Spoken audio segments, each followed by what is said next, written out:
ተጀመረ አምላክ ፈቃድ በከበረ አዲስ ምዕራፍ አዲስ ደስታ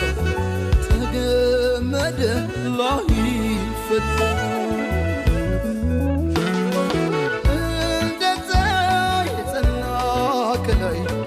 ያልበቀለ ከሾህ ከአረም ላይ የተዘራ ከእውነት ፍሬ የሚያባብል ውዴ ፍቅሬ